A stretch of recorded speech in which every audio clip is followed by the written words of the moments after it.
Hello guys, I hope streaming start हो गई है। आप सभी का एक बार फिर से स्वागत है अनअकैडमी पे। और यहाँ पे आज हम लोग फिर से प्रीवियस ईयर क्वेश्चंस की बात करने वाले हैं। आप सभी को गुड आफ्टरनून है। मैं देख सकता हूँ काफी बच्चों ने यहाँ पे ज्वाइन कर लिया है। सो धीरे धीरे वन बाय वन आप सबके पेपर होना स्टार्ट हो गए हैं और बारी बारी से सबका नंबर लगना चालू हो गया है। तो ऐसे में बहुत जरूरी है कि हम लोग रिविजन करते रहें हर एक क्वेश्चन का, हर एक टाइप के सेक्शन का, चाहे पेपर 1 हो चाहे पेपर 2 हो। और ये रिवीजन ही जो है ये आपकी प्रैक्टिस को और मजबूत बनाएगा ताकि ज्यादा से ज्यादा सवाल आप सही करके आए अपने क्वेश्चन पेपर में।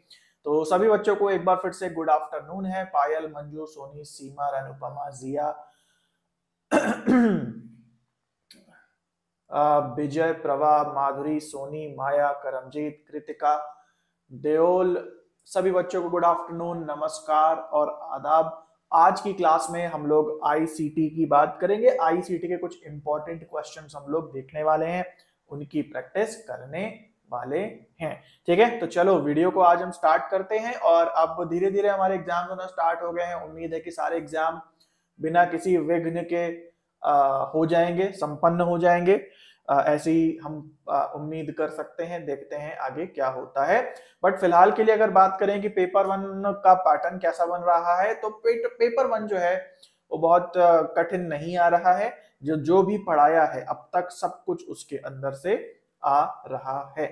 ठीक है, तो हाँ, आज डीआई नहीं है, आज हम लोग आईसीटी करने वाले हैं। 2 दिन हम लोग ने डीआई करी, थोड़ा सा ब्रेक दे देते हैं, थोड़ा सा टेक्नोलॉजी को भी हम लोग यहाँ पे देख लेते हैं। उसके बाद हम लोग आगे बढ़ेंगे और डीआई और मैथ्स जो है वो आने वाले लेक्चर्स में हम लोग करेंगे अगले हफ्ते से। ठीक है, तो चलो गाइस स्टार्ट करते हैं इस वीडियो को। मेरा नाम है कुमार भरत, पेपर 1 का मैं ट्रेनर हूँ, जेआरएफ क्वालिफाई किया है और सरल से सरल एक्सप्लेनेशन आप सभी को देने की कोशिश करता हूँ, कठिन से कठिन कंसेप्ट्स की। तो यहाँ पे आप सब हैं और क्वेश्चंस लगाना स्टार्ट करते हैं। सबसे पहला क्वेश्चन है हमारे स्क्रीन पे। ओके, कन्वर्जन समझ में आ गया। तो देखो मेरी कोशिश ये रहती है, मैं आपको बताऊं, जो मेरा पढ़ने का तरीका रहा है वैसे ही मेरा पढ़ाने का भी तरीका है। मेरी कोशिश रहती है कि मैं जितना हो सके छोटे से छोटा वीडियो बनाऊं जिसमें आपको ज्यादा से ज्यादा जानकारी मिल जाए।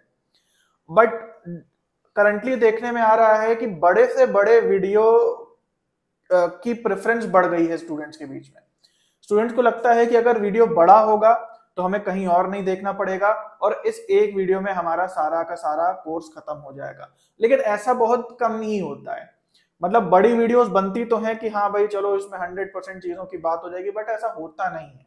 वो एक टाइम वेस्ट होता है। मुझे ऐसा लगता है कि जो बड़ी वीडियोस होती हैं वो एक प्रकार का समय की बर्बादी होती है, क्योंकि इसमें फिर कोई चल के आ रहा है, फिर कोई यहाँ पानी पी रहा है, फिर कह रहा है हाँ बच्चों ये क्वेश्चन है देखो, तब तक वो अपना स्क्रीन से हट जा रहा है।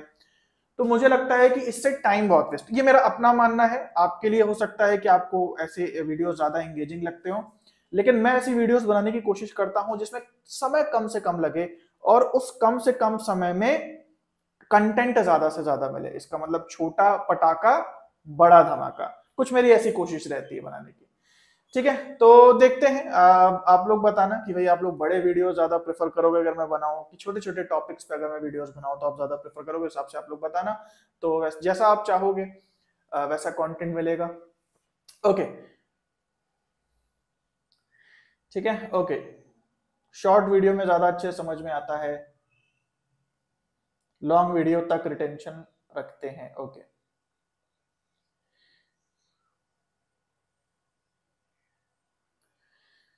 ठीक है। ओके, चलो आगे बढ़ते हैं और अपना क्वेश्चन हम लोग देखते हैं। यहाँ पे काफी बच्चों ने आंसर भी देना स्टार्ट कर दिया है। डिवाइस ड्राइवर क्या होता है? जैसे गाड़ी में ड्राइवर होता है वैसे किसी हार्डवेयर को चलाने का भी ड्राइवर होता है। जैसे आपके पास मान लो गाड़ी है, जब तक उसको चलाने का तरीका नहीं पता होगा गाड़ी आगे नहीं बढ़ेगी। उसी प्रकार से यदि आपके पास कोई हार्डवेयर है और उसको चलाने का सॉफ्टवेयर नहीं डला हुआ है आपके कंप्यूटर में, तो हार्डवेयर काम नहीं करेगा। जैसे आपका प्रिंटर है, प्रिंटर को आप कंप्यूटर से कनेक्ट करिए, प्रिंटर काम नहीं करता जब तक आप प्रिंटर के साथ जो सीडी वगैरह आती है उसमें उसका ड्राइवर नहीं इंस्टॉल कर लेते। तो यहाँ डिवाइस ड्राइवर का क्या मतलब होता है? एक सॉफ्टवेयर जो ऑपरेटिंग सिस्टम से कम्युनिकेट करता है। थोड़ा सा हम इन सॉफ्टवेयर की लेयर्स को समझ लेते हैं, इनका प्रोसेस समझ लेते हैं, बहुत जरूरी है आप लोगों को जानना। देखो सबसे पहले ओएस आता है जिसे हम कहते हैं ऑपरेटिंग सिस्टम, ठीक है। ओएस का डायरेक्ट कनेक्शन होता है हार्डवेयर से। ओएस का डायरेक्ट कनेक्शन होता है किससे? हार्डवेयर से। तो जैसे आप कोई लैपटॉप खरीदते हैं तो उस लैपटॉप में कई हार्डवेयर हैं, इनपुट आउटपुट जो चीजें लगी हैं वो सारा उसका हार्डवेयर है। कीबोर्ड और ट्रैक पैड एक हार्डवेयर है लैपटॉप में, मॉनिटर स्क्रीन लगी है वो एक हार्डवेयर है, स्पीकर लगे हैं वो एक हार्डवेयर है। तो ये हार्डवेयर का डायरेक्ट कंट्रोल होता है ऑपरेटिंग सिस्टम से, यानी कि ऑपरेटिंग सिस्टम का पूरा कमांड है कि वो किसी भी हार्डवेयर पे कोई भी कमांड दे पाए या उसको अपने मर्जी से ऑपरेट कर पाए। लेकिन ऑपरेटिंग सिस्टम अपने आप में तो कंप्लीट नहीं होता, आपको थर्ड पार्टी एप्स डालनी पड़ती हैं। इसमें आप ऐप इंस्टॉल करते हो, जैसे अगर आपको ऑफिस के लिए काम करना है तो एमएस ऑफिस डालते हो, चैटिंग करनी है या ब्राउजिंग करनी है तो क्रोम और व्हाट्सएप वगैरह डालते हो। तो ये जो एप्स होती हैं ये थर्ड पार्टी होती है। थर्ड पार्टी का क्या मतलब है? एक पार्टी है आपका लैपटॉप, यानी कि उसमें जो मेन सॉफ्टवेयर है आपका ऑपरेटिंग सिस्टम, जैसे विंडोज वगैरह हो सकता है, तो ये फर्स्ट पार्टी है। सेकेंड पार्टी कौन है? आप खुद। तो जनरली जो ये चीज हो रही है वो दो पार्टीज के बीच में हो रही है, एक आप खुद यूजर हो, एक पार्टी हो ऑपरेटिंग सिस्टम दूसरी पार्टी है, और एक तीसरी पार्टी है, कोई तीसरा सॉफ्टवेयर डेवलपर है जिसने आपको इस सॉफ्टवेयर बना के दिया है कि लो भाई अपने ऑपरेटिंग सिस्टम में डालो और इसका लाभ उठाओ। लेकिन क्या है कि अब क्योंकि ये थर्ड पर्सन है, ना ही ये पहला पर्सन है ना ही ये दूसरा पर्सन है, तो ये कुछ गड़बड़ी कर सकता है, क्योंकि कोई ऐप जो चलती है इसको इसको किससे कनेक्शन बनाना होता है? हार्डवेयर से। लेकिन अगर मान लो ऐप ट्रस्टेबल नहीं है या ऐप बनाने वाला जो थर्ड पार्टी डेवलपर है वो कुछ झोल कर देता है, तो वो आपका डेटा लीक कर सकता है, आपके कंप्यूटर को स्पाईवेयर डाल करके यूज कर सकता है अपनी मर्जी से। तो ऐसे में जब भी कोई थर्ड पार्टी ऐप आप डालते हो तो वो ऑपरेटिंग सिस्टम से परमिशन मांगती है, ऑपरेटिंग सिस्टम आपसे परमिशन मांगता है। असल में ऑपरेटिंग सिस्टम कुछ नहीं, आपका गुलाम है, वो आप ही से परमिशन मांगता है, और जब आप परमिशन दे देते हो कि यस इसको बोलो कि कैमरा एक्सेस कर ले, तब ये जा करके हार्डवेयर को परमिशन देता है। जैसे व्हाट्सएप आप नया नया इंस्टॉल करते हो, कैमरे वगैरह पे जाओगे तो एक पॉपअप आएगा पहली बार, उसके बाद फिर पॉपअप नहीं आता, फिर जो थर्ड पार्टी ऐप होती है उसको परमिशन डायरेक्टली मिल जाता है। अब यहाँ पे जो ओएस और हार्डवेयर है, अब ध्यान देना, ओएस के पास भी एक सॉफ्टवेयर इंस्टॉल्ड है जिसके वजह से वो हार्डवेयर को समझ पा रहा है, नहीं तो ओएस भी हार्डवेयर को नहीं समझ पाएगा। जैसे जब आप नया लैपटॉप लेते हो तो उसमें कीबोर्ड और माउस का जो सॉफ्टवेयर होता है वो ऑलरेडी आपके लैपटॉप में डला हुआ आता है, तो आपको डिटेक्ट नहीं करना पड़ता। लेकिन अगर आपको एक नया हार्डवेयर लेकर के जोड़ देते हो, कोई बायोमेट्रिक वाला, आप अंगूठे का प्रिंट लेने वाला जोड़ दो, प्रिंटर जोड़ दो, तो आपको अलग से एक सॉफ्टवेयर इंस्टॉल करना पड़ेगा ताकि आपका ऑपरेटिंग सिस्टम इस हार्डवेयर को समझ पाए, और इसी को हम कहते हैं डिवाइस ड्राइवर, ठीक है। तो यहां फोर्थ ऑप्शन सही है, एक ऐसा सॉफ्टवेयर जो ऑपरेटिंग सिस्टम से कम्युनिकेट करता है and translates data into format understood by device. तो इसका मतलब क्या है कि हार्डवेयर की जो लैंग्वेज है 0-1 में है, ऑपरेटिंग सिस्टम एक निश्चित भाषा का काम करता है, तो ये ट्रांसलेशन का काम करता है ऑपरेटिंग सिस्टम और हार्डवेयर के बीच में, ये डिवाइस ड्राइवर कहलाता है।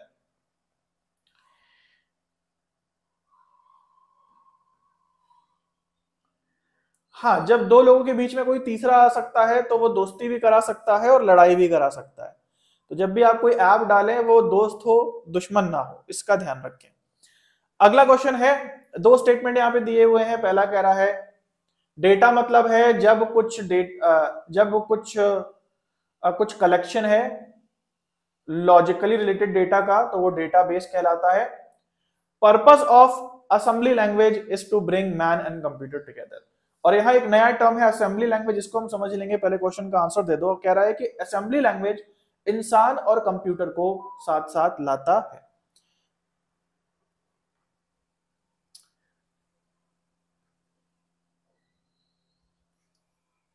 ओके, तो यहां ध्यान से समझ लेते हैं। सबसे पहले डेटाबेस क्या होता है? डेटाबेस का मतलब है एक ऐसा व्यवस्थित तरीका जिससे कि बहुत सारे ऑनलाइन डेटा को सेव करके रखा जाए। जैसे फॉर एग्जांपल आपने यूट्यूब पे कोई आईडी बनाई है जीमेल की, उससे ही आप यूट्यूब को एक्सेस कर पा रहे हैं। अनअकैडमी जब आप यूज करते हैं तो जाहिर सी बात है वहां पे भी आप लॉगिन वगैरह करते हैं फोन नंबर डाल के, उससे आप उसे एक्सेस कर पाते हैं। तो ये जो आपके रिकॉर्ड है, मतलब जैसे अगर आप आधार की भी बात करें तो आपका बायोमेट्रिक्स और आपके रेटिना स्कैन, आपका नाम, नंबर वगैरह भी आधार में सेव है। तो ये कहाँ सेव होता है ये सारा डेटा? डेटाबेस में। तो ये बहुत लॉजिकल तरीका होता है जिससे कोई भी डेटा को ढूंढना आसान होता है। सेम उसी तरीके से जैसे अगर आपने एक्सेल शीट का भी यूज हो तो उसमें रोज एंड कॉलम्स बने होते हैं जिनको हम सेल्स कहते हैं।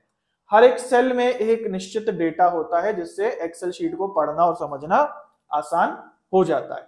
तो यही डेटाबेस भी है, जो कि बात सही है। अब हम बात करते हैं असेंबली लैंग्वेज क्या है।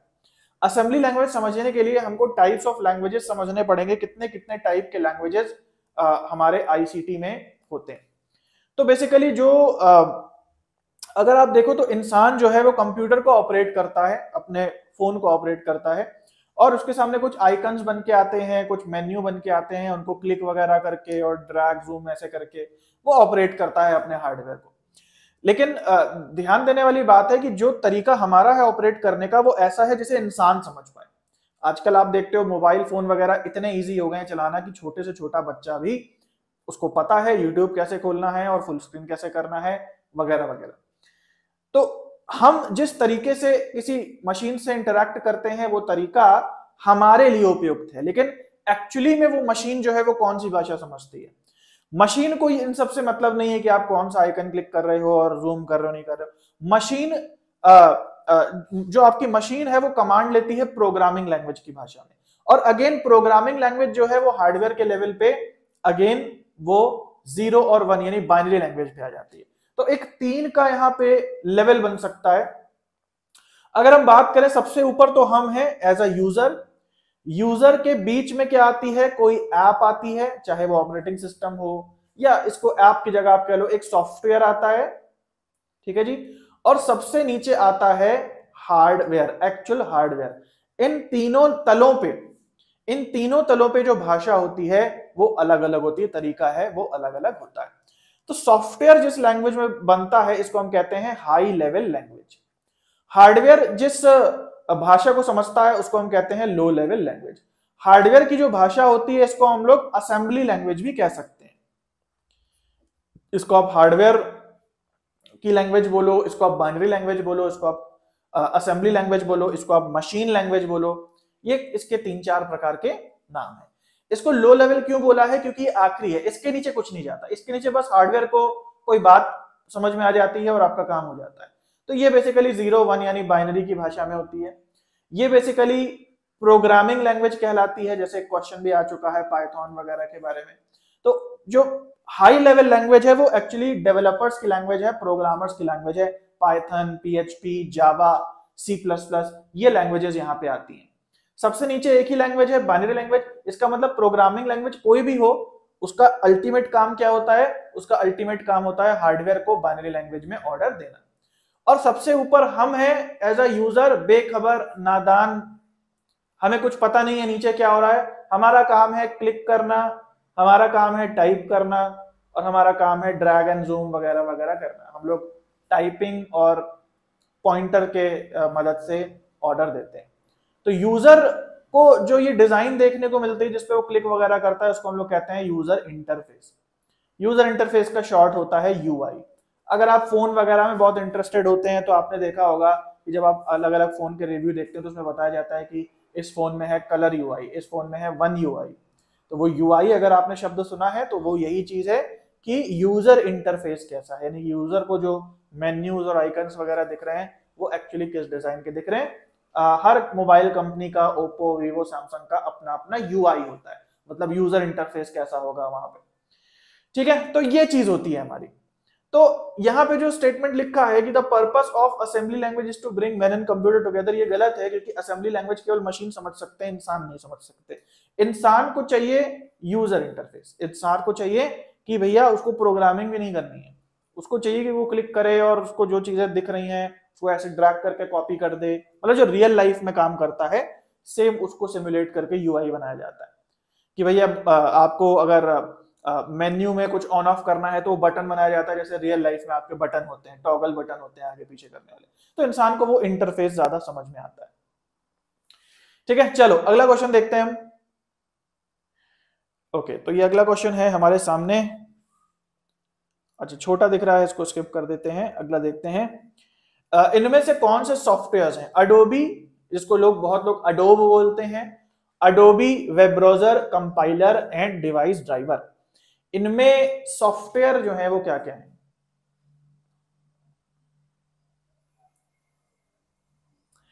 ओके, यूजर इंटरफेस बेटा हाई लेवल लैंग्वेज नहीं है। यूजर इंटरफेस एक तीसरा तल है और सबसे ऊपर का तल है, उसको हाई लेवल लैंग्वेज में मत डालो। केवल जो जो बीच में मैंने बताया ना, जो प्रोग्रामिंग का जो तल होता है उसको हाई लेवल लैंग्वेज कहते हैं। यूजर इंटरफेस एक अलग चीज है, वहां कोई लैंग्वेज थोड़ी है, वहां तो ऐसे क्लिक वगैरह करके आप काम कर रहे हो। ओके, स्क्रीन क्लियर नहीं दिख रही है, कई रीजन हो सकते हैं। स्क्रीन को पोंछना पड़ सकता है, स्क्रीन का रेजोल्यूशन अच्छा करना पड़ सकता है वीडियो का। चश्मे, अगर चश्मा पहना है तो चश्मे को भी हो सकता है पोंछना पड़े, चश्मा नहीं पहना है तो हो सकता है आंख को थोड़ा मलना पड़े। इन तरीकों से स्क्रीन क्लियर हो जाएगी। मेरे एंड से सब सही है, मेरे कहने का मतलब ये है। ओके, तो यहां पे सही जवाब देख लेते हैं। वेब ब्राउजर एक प्रकार का सॉफ्टवेयर है। आप जो भी चीज आप इंस्टॉल करते हो वो एक सॉफ्टवेयर होता है। वेब ब्राउजर को इंस्टॉल करना पड़ता है, सॉफ्टवेयर है। ओके, उसके बाद सॉफ्टवेयर क्या क्या चीजें होती हैं? किसी भी प्रकार की प्रोग्रामिंग, ठीक है, कोई प्रकार के सेट ऑफ इंस्ट्रक्शंस, कुछ इंस्ट्रक्शंस दिया जा रहा है। तो जैसे मैंने अभी अभी आपको बताया, दो प्रकार के होते हैं ये, एक हाई लेवल लैंग्वेज और एक low level language. Low level language is always in binary. तो बाइनरी में भी अगर कोई भाषा लिखी है हार्डवेयर को ऑपरेट करने के लिए तो वो एक प्रोग्रामिंग है, एक सॉफ्टवेयर है। और लो लेवल लैंग्वेज वाले वो सॉफ्टवेयर जिनको आप बेसिकली इंस्टॉल करते हो, ठीक है। तो वेब ब्राउजर को इंस्टॉल करते हैं, सॉफ्टवेयर है। कंपाइलर अगेन क्या है? कंपाइलर वो सॉफ्टवेयर होता है जो हाई लेवल लैंग्वेज का ट्रांसलेट करता है लो लेवल लैंग्वेज में। तो इनके बीच में भी जो ट्रांसलेशन का सेट ऑफ प्रोग्रामिंग लगी है वो कंपाइलर कहलाता है। फिर आता है डिवाइस ड्राइवर। पहले ही एक्सप्लेन करा कि जो हार्डवेयर को ऑपरेटिंग सिस्टम से कम्युनिकेट कराने के लिए जो सॉफ्टवेयर यूज होता है वो डिवाइस ड्राइवर कहलाता है। डिवाइस ड्राइवर भी एक तरीके का आप कह लो कि एक तरीके का कंपाइलर या इंटरप्रेटर ही होता है, क्योंकि जो हार्डवेयर की भाषा है और ऑपरेटिंग सिस्टम की भाषा है उनको मैच कराने का काम करता है, ठीक है। तो यहाँ पे सही जवाब क्या होगा? BCD यानी सेकंड ऑप्शन। बहुत बच्चे फर्स्ट ऑप्शन कह रहे हैं क्योंकि उन्होंने कहीं ना कहीं ये शब्द सुना है अडोबी, लेकिन ये सॉफ्टवेयर नहीं है, अडोबी सॉफ्टवेयर नहीं है। अडोबी सॉफ्टवेयर क्यों नहीं है? क्योंकि अडोबी एक कंपनी है, सॉफ्टवेयर डेवलपिंग कंपनी है अडोबी, ठीक है। It's not a software, it's a software developing company, ठीक है। जैसे फॉर एग्जांपल अगर लिखा है टाटा कंसल्टेंसीज, टाटा कंसल्टेंसीज, या लिखा हुआ है मान लो टाटा मोटर, ठीक है। तो आप ये थोड़ी बोलोगे कि नमक का नाम लिखा हुआ है। मान लो कहीं बोर्ड लगा है, बड़ा सा ऑफिस बना है, उसमें लिखा है टाटा मोटर्स, तो उसका मतलब ये थोड़ी होता अंदर नमक बनता होगा, क्योंकि Tata is a brand. Tata motor भी बनाता है, टाटा की कंसल्टेंसीज भी हैं और टाटा नमक भी बनाता है। तो नमक इज समथिंग एल्स। और जो ये नाम लगा है टाटा, टाटा का मतलब नमक थोड़ी है यहाँ पे। टाटा मतलब है एक ब्रांड जो कि ये सारे प्रोडक्ट्स को बनाता है, ठीक है। तो इसीलिए अडोबी के बहुत सारे सॉफ्टवेयर्स आते हैं, जैसे सबसे फेमस तो है वो फोटोशॉप है पहले नंबर का, जिसपे बहुत क्रिएटिव बच्चे जो होते हैं बॉडी बिल्डर पे अपनी मुंडी लगा देते हैं, तो वो सब जो कारनामे होते हैं वो फोटोशॉप पे किए जाते हैं, वो अडोबी बनाता है। और उसके बाद जो सबसे फेमस है वो है अडोबी एक्रोबैट रीडर, जिसपे आपकी पीडीएफ खुलती है।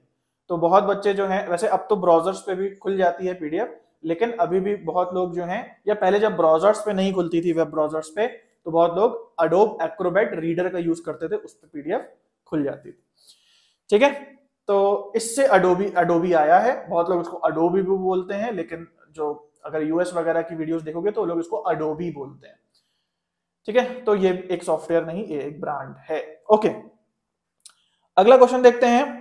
कुछ तकनीक की जांच करने के लिए ऐसे क्वेश्चंस बनते हैं आप लोगों के। इसमें कह रहा है which of the following keys are called modifier keys. Modifier keys वो होती हैं जो अकेले काम नहीं करती, उनको किसी के साथ दबाना पड़ता है। जैसे फॉर एग्जाम्पल आप अगर A B C D ये सब लिखना है आपको कीबोर्ड पे, तो केवल A B या C D लिख के काम चल जाएगा। लेकिन अगर आपको कॉपी पेस्ट करना है वगैरह वगैरह तो आपको 2 की साथ में दबानी पड़ती है। तो ऐसी की जो अकेले काम नहीं करती, केवल उसको आप केवल एक की दबाओगे तो कभी काम नहीं करेगी, लेकिन किसी के साथ दबाओगे तो कोई फंक्शन जो है वो फॉलो होगा। तो कौन सी ऐसी कीज होती हैं? ठीक है, तो आंसर देख लेते हैं। Correct answer is second. तो ओके, तो कैसे कैसे कर सकते हैं, क्या आप लोग बताओ, कंट्रोल का क्या यूज है, कंट्रोल को किस की के साथ दबाने से क्या होता है? तो कंट्रोल को अगर हम सी के साथ दबाएं तो कॉपी हो जाता है, कंट्रोल को अगर हम एक्स के साथ दबाएं तो कट हो जाता है, और कंट्रोल को हम पी के साथ दबाएं तो पेस्ट हो जाता है। तो control C, control X, control P, ये फेमस इसके शॉर्टकट्स हैं। फिर शिफ्ट की बात करते हैं, हाँ एस भी बोल सकते हो, कंट्रोल एस करो तो वो डॉक्यूमेंट सेव हो जाता है। तो बहुत सारे इसके शॉर्टकट्स हैं। ओके, शिफ्ट की बात करें तो क्या होता है, अगर शिफ्ट के साथ हम एबीसीडी दबाएं तो क्या होता है? शिफ्ट के साथ अगर दबाएं तो, हाँ शिफ्ट के साथ अगर हम दबाएं तो क्या होता है, हम कैपिटल लेटर में लिख सकते हैं, कैपिटल लेटर बना सकते हैं। जैसे अगर हम शिफ्ट ए करें तो क्या होगा, कैपिटल ए लिख जाएगा।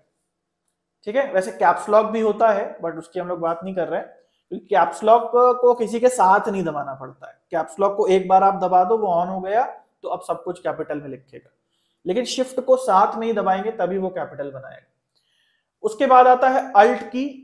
अल्ट की जैसा यहाँ पे बहुत अच्छा एग्जांपल दिया अजय ने कि अल्ट F4 अगर हम लोग दबाते हैं, अल्ट प्लस F4 अगर हम लोग दबाते हैं तो हमको ऑप्शन देता है कि कंप्यूटर को शट डाउन करें या रीस्टार्ट करें।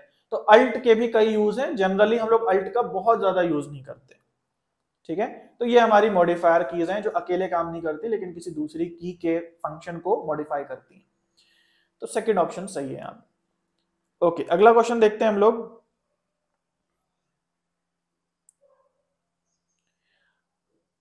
Identify the correct pair from the following. दो चीजें दी हैं, सारे पेयर्स गलत दिए हैं, केवल हाँ अल्ट टैब से आप स्विच कर सकते हैं एक दूसरे टैब में। ठीक है, ओके। तो एवीआई लिखा है यहाँ पे कि एक फाइल ट्रांसफर प्रोटोकॉल है। एक्सेल लिखा हुआ है कि वर्ड प्रोसेसिंग सॉफ्टवेयर है, वर्ड प्रोसेस करता है। एचडीडी लिखा है कि क्लाउड स्टोरेज होता है, और उबंटू लिखा हुआ है कि एक प्रकार का ऑपरेटिंग सिस्टम होता है। इसमें कौन सी बात सही लिखी है, कौन सा जोड़ा सही जोड़ा है, ये आपको बताना है। और इसके बाद हम लोग ये भी बात कर लेते हैं कि जितने शब्द लिखे उनका मतलब क्या है, तो जिनको कुछ भी नहीं पता आईसीटी के बारे में उनकी भी मदद हो जाएगी। ओके, सबसे पहले बात करते हैं हम लोग एवीआई की। सबसे जल्दी से बताओ एवीआई का क्या मतलब है, एवीआई शब्द आपने कहां पढ़ा हुआ है?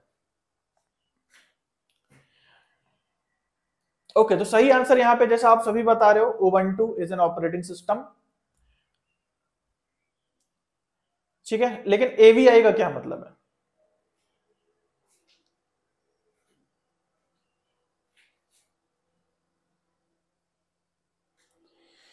AVI is a video file format. एक प्रकार का वीडियो जो होता है वो एवीआई में हो सकता है, तो इसे it's a kind of video file format. ठीक है, तो फाइल फॉर्मेट्स आप सबको पता ही है कि अलग अलग मल्टीमीडिया की जो फाइल होती है अलग अलग उसके फॉर्मेट होते हैं, जैसे MP3 गानों का होता है, जेपीईजी इमेज का होता है, वगैरह वगैरह। अब हम बात करते हैं फाइल ट्रांसफर प्रोटोकॉल क्या होता है। What is file transfer protocol? File transfer protocol is FTP। ये बड़ी बड़ी लार्ज फाइल्स को सर्वर से डाउनलोड करने के लिए यूज होता है। उसके बाद है Excel. Excel is word processing file नहीं, एक्सेल क्या है, एक्सेल क्या होता है, MS एक्सेल। एक्सेल होता है जहां पे आप डेटाबेस स्टोर करते हो, डेटा स्टोर करने का सॉफ्टवेयर होता है। वर्ड प्रोसेसिंग सॉफ्टवेयर नहीं होता। ये वर्ड प्रोसेसिंग सॉफ्टवेयर कौन सा होता है, MS वर्ड। तो MS एक्सेल जो है ये डेटा स्प्रेडशीट, बिल्कुल बहुत बढ़िया आपने टर्म बताया। स्प्रेडशीट मतलब जहां पे आप सेल्स में डेटा में रो कॉलम में सेव करते हो। वर्ड प्रोसेसिंग सॉफ्टवेयर है MS वर्ड। उसके बाद है HDD का फुल फॉर्म क्या है, hard disk drive. Hard disk drive जहां पे डेटा सेव करते हो अपने कंप्यूटर में। क्लाउड स्टोरेज फैसिलिटी क्या है? जहां जब आप डेटा अपने कंप्यूटर में नहीं बल्कि कहीं रिमोट सर्वर में अगर सेव करते हो तो वो क्लाउड है, क्लाउड स्टोरेज है। आपके कंप्यूटर में डेटा है तो एचडीडी में सेव हो रहा है, अगर कहीं रिमोट सर्वर में डेटा सेव हो रहा है तो वो क्लाउड में सेव हो रहा है। जैसे फॉर एग्जांपल आपका जो जीमेल का जिससे आपने साइन इन किया होगा यूट्यूब पे, उसका आईडी पासवर्ड जो है क्या वो आपके एचडीडी में सेव है या फिर वो कहीं और सेव है? तो ऐसा आप कह सकते हो कि जो भी आप साइन इन करते हो आपका आईडी पासवर्ड जो है वो आपके कंप्यूटर में ना सेव होके कहीं सिक्योर क्लाउड में सेव है, गूगल वालों के क्लाउड में सेव है। उसी तरीके से ये जो वीडियो मैं कर रहा हूं, ये जो वीडियो मैं बना रहा हूं, बाद में भी आप इसको देख सकते हो, तो ये कहां सेव होगी जाके? क्या मेरे कंप्यूटर में सेव हो रही है? नहीं, ये कहां सेव हो रही है? यूट्यूब के क्लाउड में सेव हो रही है। तो जो रिमोट सर्वर पे जो स्टोरेज होता है उसको हम क्लाउड स्टोरेज कहते हैं। उसके बाद अगला है उबंटू। उबंटू नाम सुनने में थोड़ा अजीब सा लग रहा है but this is an operating system और काफी फेमस ऑपरेटिंग सिस्टम है जो लिनक्स बेस्ड है। दुनिया में 3 प्रकार के ही मेजर ऑपरेटिंग सिस्टम्स हैं। कोई बता सकता है कौन कौन से? उसमें से एक है उबंटू। तो जल्दी से कमेंट में बताओ कौन से 3 मेन ऑपरेटिंग सिस्टम कंप्यूटर या पीसी के लेवल, मतलब लैपटॉप वगैरह के लेवल पे 3 फेमस ऑपरेटिंग सिस्टम है, उनके जल्दी से नाम बताओ। ओके, अगला क्वेश्चन पे आते हैं।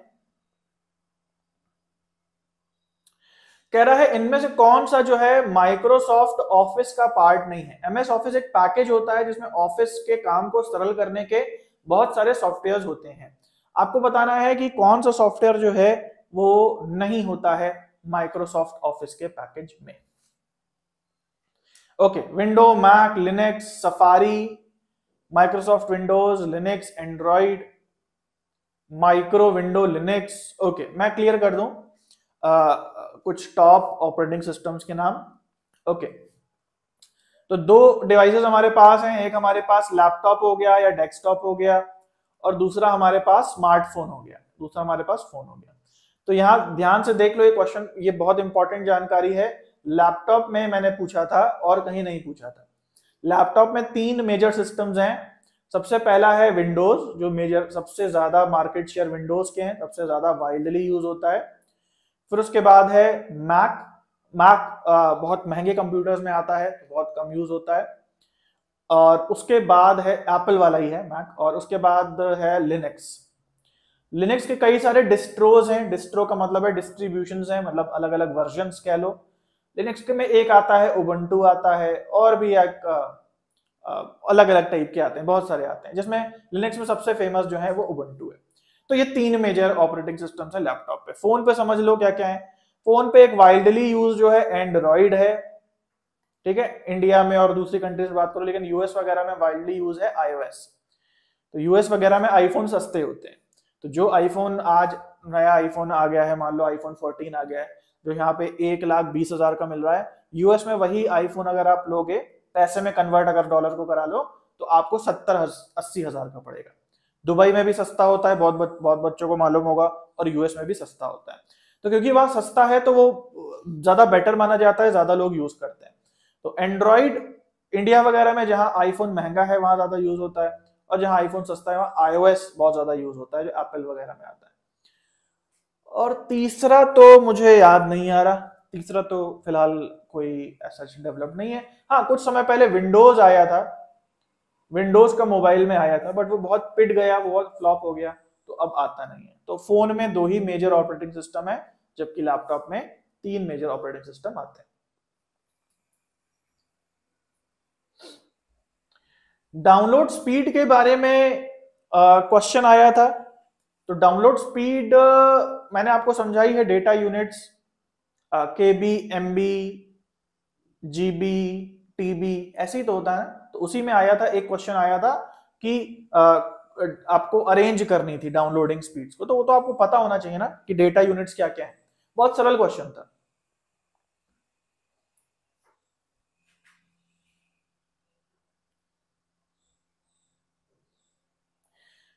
थैंक गॉड एंड GOI कि यहाँ अब सेमीकंडक्टर्स मैन्युफैक्चर होंगे, जिससे लैपटॉप एंड अदर डिवाइसेस के रेट कम होंगे फ्यूचर में। कुछ कहा नहीं जा सकता है, कुछ भी कहा नहीं जा सकता है कि यहाँ होंगे और रेट कम होगा। यहाँ की जो पॉलिसीज प्रेजेंटली देखने में आ रही हैं उससे बड़े बड़े मैन्युफैक्चर जो है वो बाहर भाग रहे हैं।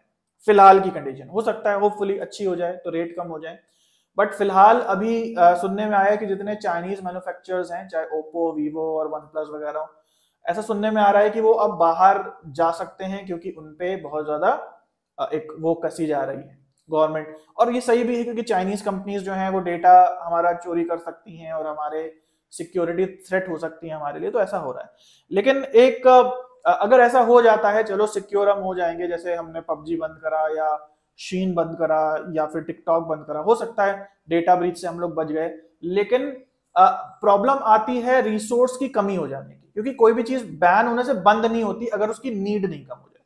जैसे फॉर एग्जांपल कई स्टेट्स में शराब को बैन कर दिया गया, बहुत अच्छी बात है, शराब बैन होनी चाहिए, लेकिन शराब के बैन होने से क्या हुआ, पीने वाला तो पी रहा है क्योंकि नीड तो है ना इंसान की, और क्योंकि पीने वाला पी रहा है तो वो अब ज्यादा पे कर रहा है। पहले जो चीज वो सस्ते में खरीदता था अब वो चीज वो महंगे में खरीद रहा है, यही तो डिफरेंस हुआ है।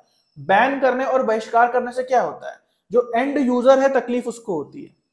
जैसे फॉर एग्जांपल एक शीन वेबसाइट थी चाइना की जिससे बहुत सस्ते और अच्छे कपड़े लड़कियां मंगाती, लड़कियां यहाँ पे जो हैं वो इस बात को समझ पा रही होंगी।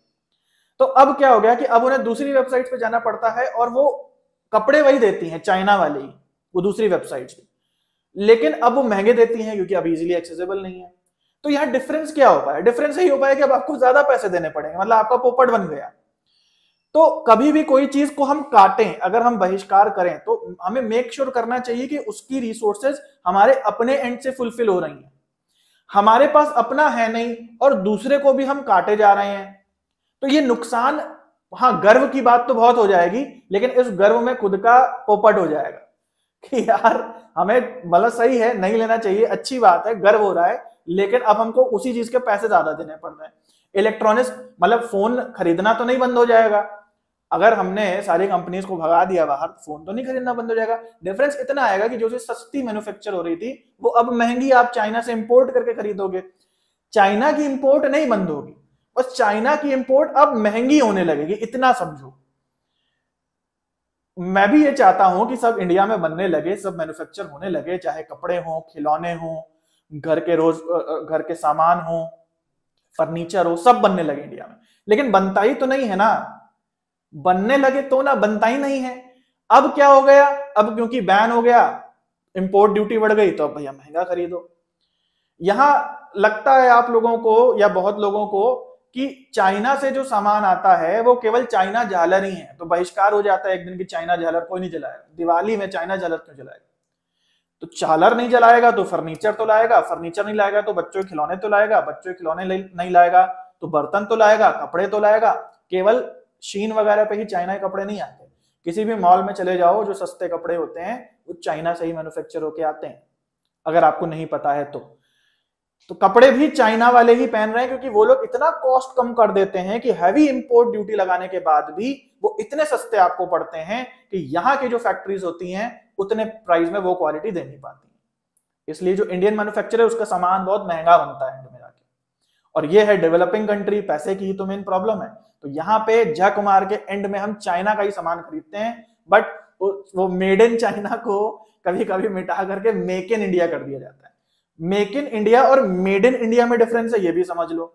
मेड इन इंडिया का मतलब है जो 100% इंडिया में चीज बनी हो, और मेक इन इंडिया का मतलब है कि किसी भी देश से वो सामान आ जाए, लेकिन असेंबल, या सॉरी मेक इन इंडिया नहीं, असेंबल्ड इन इंडिया बहुत सारे फोन्स में लिखा रहता है। असेंबल का क्या मतलब है कि किसी भी देश से सामान आ जाए, जनरली चाइना से, और उसको इंडिया में जोड़ जाड़ के प्रोडक्ट बना दो और उसमें ठप्पा लगा दो। तो मैं इसके खिलाफ नहीं हूं कि सब काम इंडिया में हो, सेमीकंडक्टर्स हो, जितनी भी चीजें हैं सब इंडिया में होने चाहिए, मैं पूरा इसका सपोर्ट करता हूं। लेकिन प्रेजेंट सिचुएशन ये है कि बस गर्व के नाम पे क्या हो रहा है, हमारा पोपट हो रहा है और हमें महंगी चीजें मिल रही। अगर आप पिछले 2-3 सालों से कंपेयर करो तो सारा इलेक्ट्रॉनिक्स महंगा हो गया है। इसी वजह से इंडिया में इलेक्ट्रॉनिक्स का बहुत ज्यादा कुछ अभी तक हुआ नहीं। सॉफ्टवेयर के मामले में इंडिया बहुत आगे। अगर आप सिलिकॉन वैली जो कहा जाता है हमारे बैंगलोर में, बहुत स्कोप हो गया है सॉफ्टवेयर में, लोग विदेश भी जा रहे हैं, एप्पल वगैरह जा रहे हैं, क्योंकि सॉफ्टवेयर में क्यों हम इतनी ग्रोथ कर पा रहे हैं, क्योंकि सॉफ्टवेयर में कोई मैन्युफैक्चरिंग नहीं लगानी पड़ती है। सॉफ्टवेयर में सब आपका खेल आपके दिमाग का है, आप सॉफ्टवेयर पढ़ेंगे आप कितनी भी ऊपर चले जाएंगे। जो हमारी प्रेजेंट यूथ है, जो हमारी लोग हैं हमारी कंट्री में, बहुत दिमाग वाले हैं। अगर आप कभी इंग्लिश मूवी देखेंगे तो उसमें ज्यादा दिमाग वाला आदमी इंडियन दिखाया जाता है, ठीक है।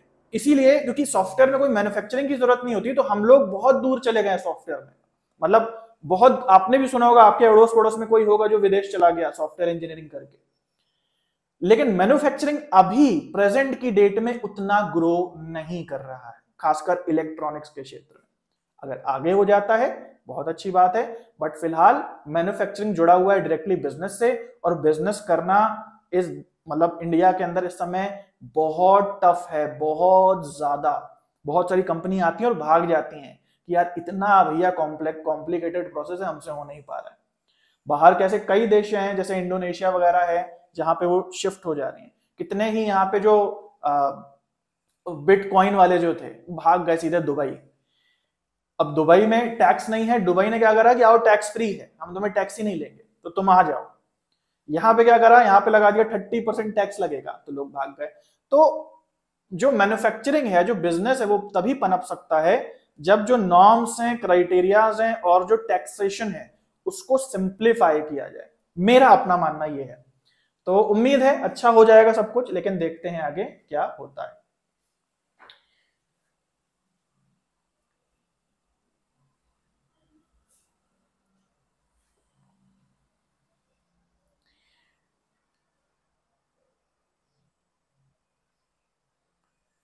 हाँ, बॉयकॉट चाइना की टी शर्ट भी चाइना, तो हम क्या पहने, धोती पहने? धोती कॉटन ही मुझे लगता है। मुझे लगता है कॉटन भी चाइना से ही इंपोर्ट होता होगा, पॉसिबल है। क्योंकि फिर चाइना का जो कॉटन आता होगा वो भी इतना सस्ता होता होगा कि जो धोती बनेगी वो भी चाइना के ही कॉटन की बनेगी, वो सस्ती पड़ेगी, इंडिया वाली महंगी पड़ेगी। तो एक एक जोक है इस पे। एक बार क्या हुआ कि बॉयकॉट चाइना के नारे लगे, और उसके बाद जो है एक रिपोर्टर गया इंडिया से किसी चाइनीज मैन्युफैक्चरर से, उसने पूछा कि भाई आपका जो टी शर्ट का काम है वो तो कम हो गया होगा क्योंकि इंडिया में जो है अब बॉयकॉट चाइना हो गया है सब कुछ। तो कहने लगा कहाँ भाई, मेरा काम उल्टा डबल हो गया है क्योंकि अब मुझे ऑर्डर मिला है बॉयकॉट चाइना स्टिकर के साथ टी शर्ट मैन्युफैक्चर करने का। ठीक है, तो जब तक हम अपनी रिसोर्सेज नहीं बना लेंगे हमें दूसरों पे निर्भर रहना ही रहना पड़ेगा। केवल बोल के कि नहीं लेना से नहीं होता है, क्योंकि बॉयकॉट चाइना की भी टी शर्ट आएगी तो कहां से बन के आएगी, वो चाइना से ही बन करके आएगी। ठीक है, तो मैं भी ये पूरे दिल से चाहता हूं कि हमारा देश इतना आत्मनिर्भर हो जाए कि हर एक चीज, सुई से लेकर जहाज तक की चीज जो है वो यहाँ बनने लगे, तब हमें जाके एक्चुअल फायदा होगा क्योंकि वो चीज हमें सस्ती पड़ेगी। फिलहाल अभी बॉयकॉट करने से क्या होगा कि वही चीज हमें महंगी पड़ने लगेगी। ओके, तो चलो इसमें हम बात कर लेते हैं कि माइक्रोसॉफ्ट विंडोज जो है वो नहीं है, माइक्रोसॉफ्ट ऑफिस के अंदर नहीं आता है, क्योंकि विंडोज एक ऑपरेटिंग सिस्टम है और माइक्रोसॉफ्ट ऑफिस जो है वो एक एप्लीकेशन सॉफ्टवेयर का स्वीट है। तो ऐप स्वीट का क्या मतलब होता है? स्वीट का मतलब एक ऐसा पैकेज जिसमें बहुत सारी एप्स इंक्लूड होकर के आती हैं।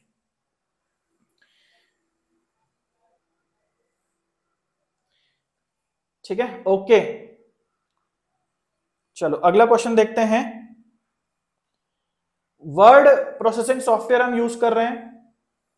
इमेज जो है वो दो पेजों पे रिपीट करनी है, सेम डॉक्यूमेंट में। किसी इमेज को आपको रिपीट करना है, एक डॉक्यूमेंट में जो इमेज दी है उसको दूसरे डॉक्यूमेंट में रिपीट करना है। Image on page 2 of a document is to be repeated on page 4 of a same document. 2 number page पे जो इमेज दी है उसको चौथे नंबर पेज पे हमें लगाना है। तो क्या करेंगे हम लोग? अच्छा, इससे सरल क्वेश्चन तो कोई हो नहीं सकता कि जो काम हम लोग डेली ही करते हैं, चाहे हमें डिसर्टेशन बनाना हो, चाहे हमें कोई प्रेजेंटेशन बनानी हो, हम क्या करते हैं? Copy paste, simple. तो हम क्या करेंगे? कॉपी पेस्ट कर देंगे। और अपना डॉक्यूमेंट क्या 2 पेज का, अगर दोस्त का भी होगा तब भी हम क्या करेंगे? Copy paste. ठीक है, तो copy paste is the perfect answer.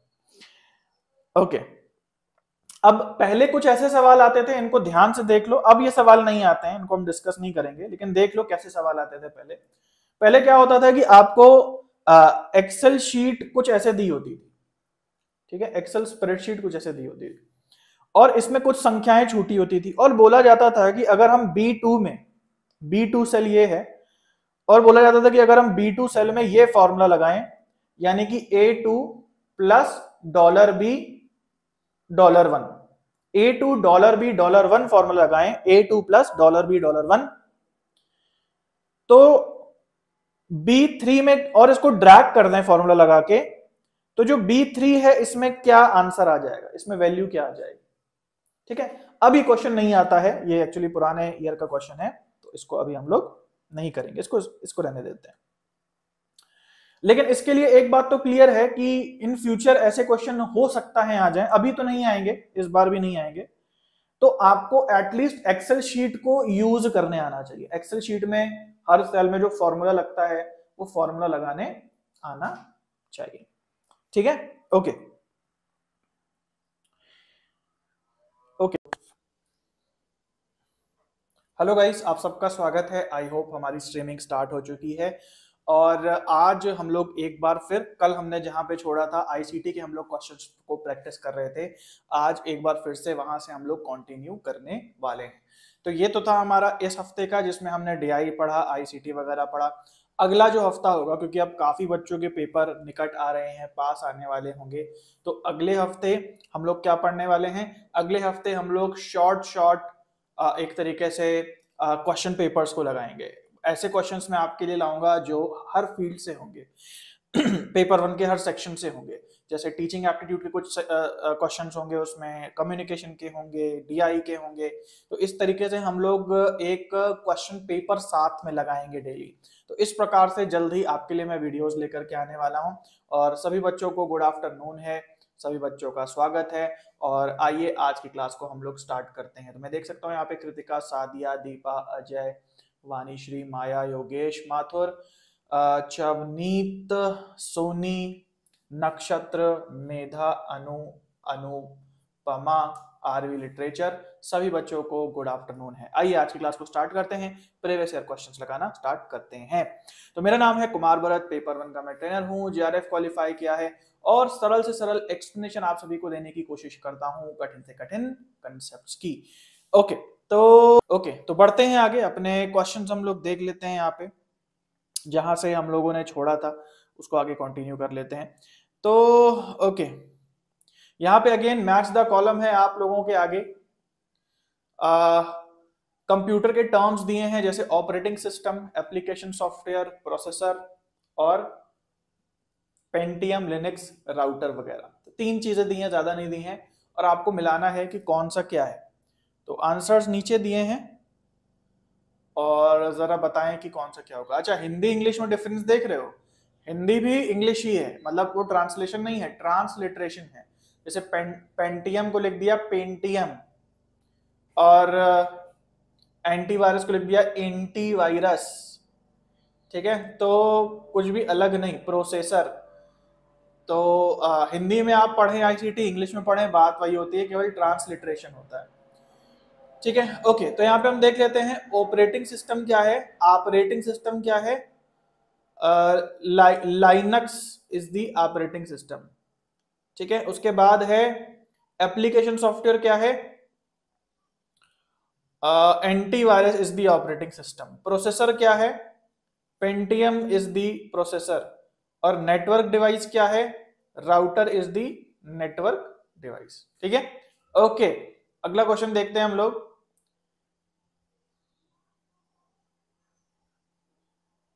तो यहां दिया है इन computer terminology which of the following best describes edge device driver. थोड़ा सा जूम कर लेते हैं। कह रहा है कंप्यूटर के क्षेत्र में डिवाइस ड्राइवर की डेफिनेशन क्या होगी। एक कह रहा है software that allows user to control the operating system. फिर कह रहा है एक हार्डवेयर होता है जो ऑपरेटिंग सिस्टम को कंट्रोल करने में मदद करता है। फिर कह रहा है एक ऐसा सॉफ्टवेयर जो पेरिफेरल डिवाइसेस के बीच में कम्युनिकेट करने में मदद करता है। और फिर एक ऐसा हार्डवेयर जो पेरिफेरल डिवाइसेस और ऑपरेटिंग सिस्टम में क्या करता है, इंटरेक्शन को अलाउ करता है। तो ये दोनों क्या है, हार्डवेयर सॉफ्टवेयर के बारे में जो कनेक्शन बनाते हैं। दूसरा कह रहा है हार्डवेयर होता है जो ऑपरेटिंग सिस्टम को कंट्रोल करता है, सॉफ्टवेयर होता है जो ऑपरेटिंग सिस्टम को कंट्रोल करता है। तो डिवाइस ड्राइवर क्या होता है, हार्डवेयर या सॉफ्टवेयर? सबसे पहले ये क्लियर करो। तो डिवाइस ड्राइवर एक सॉफ्टवेयर होता है। क्या करता है डिवाइस ड्राइवर? सॉफ्टवेयर जो एक्सटर्नल हार्डवेयर आप लगाते हो उसे ऑपरेटिंग सिस्टम को समझने में मदद करता है। यानी तीसरा ऑप्शन हमारा सही होगा। ठीक है, तो ये ऑप्शन हमारा सही है। ओके, आगे बढ़ते हैं। अगला क्वेश्चन हम लोग देख लेते हैं यहाँ पे। ओके, फिर से एक कॉलम मिला आया है आप लोगों के लिए, थोड़ा सा इसको जूम कर लेते हैं।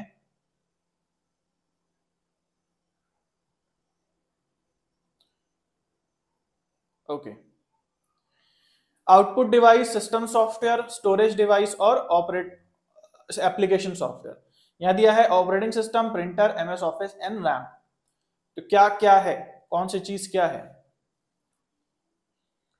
इनमें? आउटपुट डिवाइस क्या है? प्रिंटर। प्रिंटर से ही आपको आउटपुट निकलता है, पेज निकलता है प्रिंट होकर के। ठीक है। सिस्टम सॉफ्टवेयर अभी रहने देते हैं। स्टोरेज डिवाइस क्या है? जहां स्टोरेज होती है, ये भी रहने देते हैं। एप्लीकेशन सॉफ्टवेयर क्या है? एमएस ऑफिस एप्लीकेशन सॉफ्टवेयर है। सिस्टम सॉफ्टवेयर ऑपरेटिंग सिस्टम हो जाएगा, जो ओएस है वो एक मेन सॉफ्टवेयर होता है। और स्टोरेज डिवाइस जो है वो रैम है।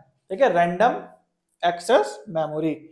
हालांकि स्टोरेज डिवाइस नहीं है, बट चलो टेम्परेरीली ही सही, रैम कुछ डेटा तो स्टोर करता है, तो चलो इसको स्टोरेज डिवाइस से कनेक्ट कर देते हैं। ठीक है, तो क्या हो जाएगा? ए का दो, ए का दो कहां है? केवल यहां पे। ठीक है, ये हो गया हमारा तीसरा।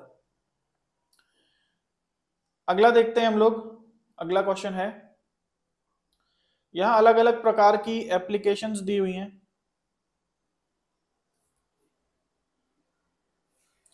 Measurement application, control application, modelling application and expert systems. आपको इसके एग्जांपल दिए हुए हैं यहाँ पे।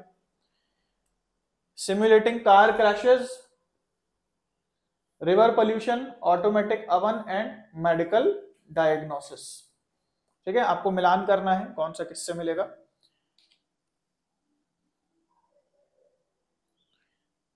ओके, तो यहां पे मेजरमेंट एप्लीकेशन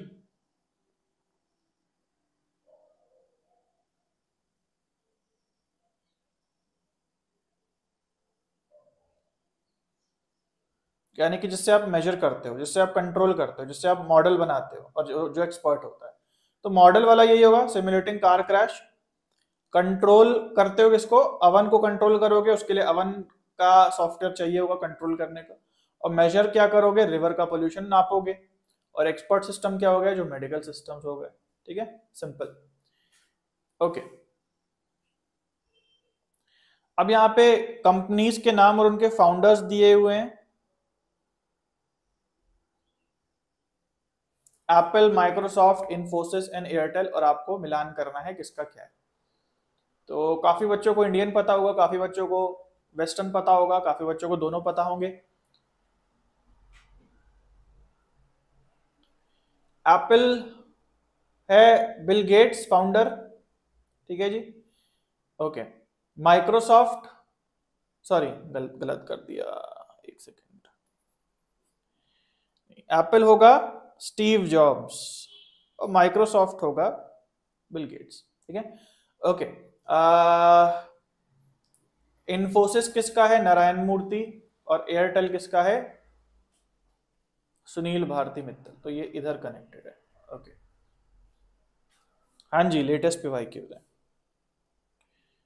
ठीक है, यहाँ दिया हुआ है ना 2021 12 3 तारीख, सेकंड शिफ्ट एजुकेशन का पेपर। जो पिछली बार पेपर हुआ है उसमें एजुकेशन के पेपर में क्वेश्चन आया है। ओके, अगला क्वेश्चन देखते हैं हम लोग यहाँ पे।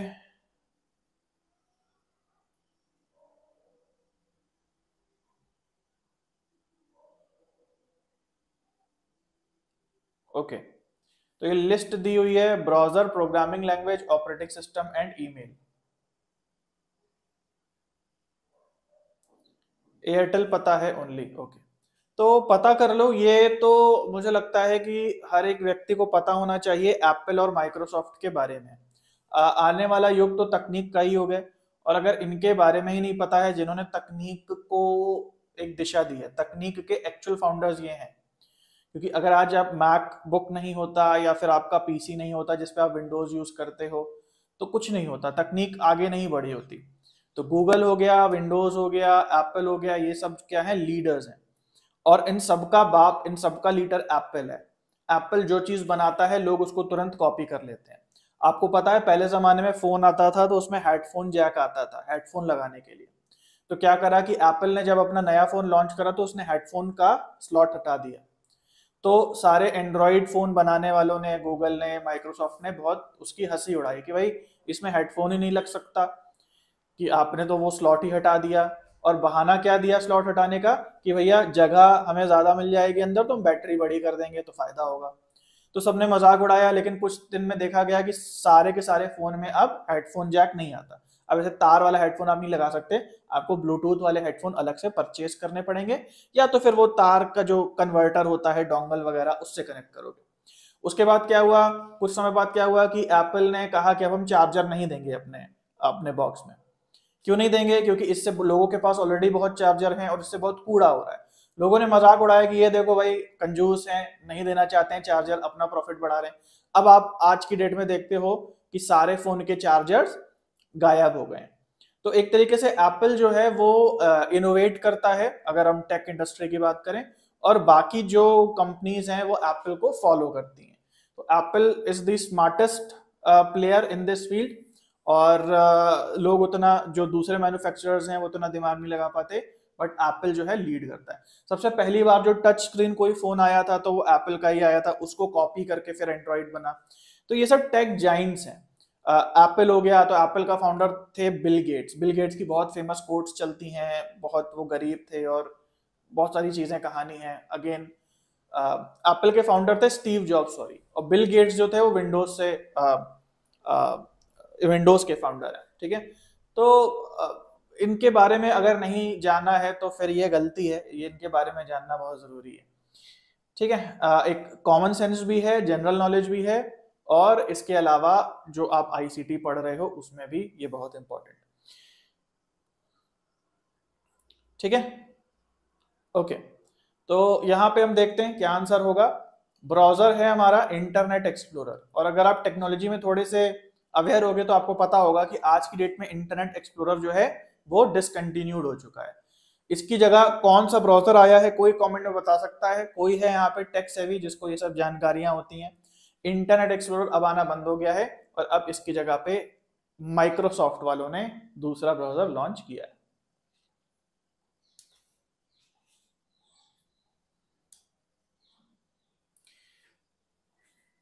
हाँ जी, माइक्रोसॉफ्ट एज। हो सकता है आने वाले क्वेश्चन में एक्सप्लोरर ना दे करके एज दिया हो, but it is less likely, क्योंकि नेट का जो पैटर्न है वो थोड़ा वो आउटडेटेड चलता है। तो ऐसा हो सकता है इंटरनेट एक्सप्लोरर आ जाए, ऐसा भी हो सकता है एज आ जाए अब के बार के क्वेश्चन में। ओके, अगला देखते हैं हम लोग। अब हम देखते हैं ईमेल कहाँ से हम देते हैं। ईमेल हमारा रिलेटेड है किससे? आउटलुक से।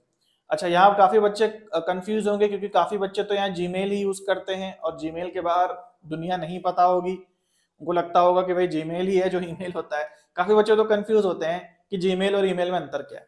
देखो, जीमेल एक क्लाइंट है, एक सर्विस प्रोवाइडर है, जबकि ईमेल एक सुविधा है। उसी तरीके से जैसे टाइड एक कंपनी है और वॉशिंग पाउडर एक प्रोडक्ट है। तो टाइड और वॉशिंग पाउडर अलग अलग चीजें हैं। टाइड जो वॉशिंग पाउडर बनाती है, उसी तरीके से सर्फ भी है जो एक ब्रांड है जो आपको वॉशिंग पाउडर बना करके देता है। तो सर्फ ही वॉशिंग पाउडर नहीं है।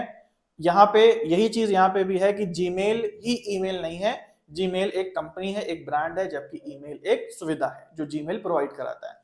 उसी तरीके से माइक्रोसॉफ्ट वालों का आउटलुक है, जो आप एमएस ऑफिस यूज करते हो, आपने एक्सेल यूज किया होगा, वर्ड यूज किया होगा, उसके साथ एक आउटलुक सॉफ्टवेयर भी आता है जिसके थ्रू आप ईमेलिंग कर सकते हो। वो बहुत कम लोगों ने यूज किया होगा, लेकिन जब आप एमएस ऑफिस इंस्टॉल करते हो तो आउटलुक भी कहीं ना कहीं धूल वगैरह में दफन रहता है आपके कंप्यूटर में, जिसको आप कभी निकाल के ऊपर नहीं लाते। लेकिन सर्च करोगे अपने विंडोज में, अगर एमएस ऑफिस इंस्टॉल्ड है तो आउटलुक भी आपको मिल जाएगा। ये भी एक प्रकार का क्लाइंट है और ईमेलिंग के लिए यूज होता है।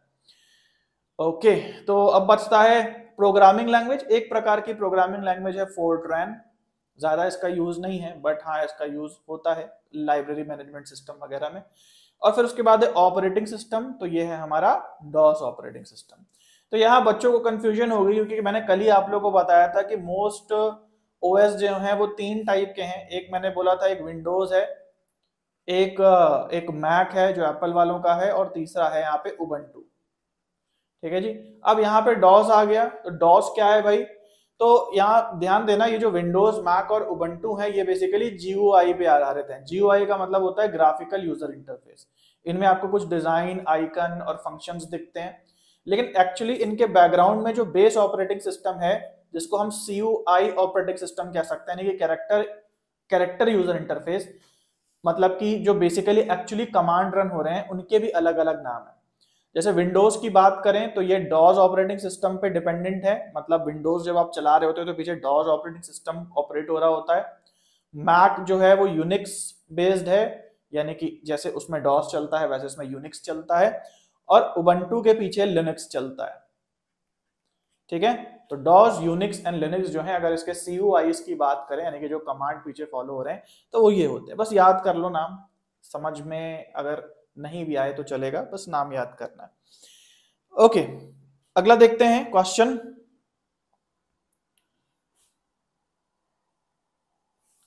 कंप्यूटर में वो कौन सा सॉफ्टवेयर होता है दैट रन्स अ कंप्यूटर? वो कौन सा सॉफ्टवेयर है जो कंप्यूटर को चलाता है, उसके जो टास्क होते हैं उसको शेड्यूल करता है, स्टोरेज को मैनेज करता है, और जो पेरिफेरल्स होते हैं उनसे कम्युनिकेट करता है। पेरिफेरल्स का मतलब है जो एक्सटर्नल हार्डवेयर होते हैं उनसे कम्युनिकेट करता है। जैसे कौन सा सॉफ्टवेयर होता है कंप्यूटर में इन चारों ऑप्शन में से?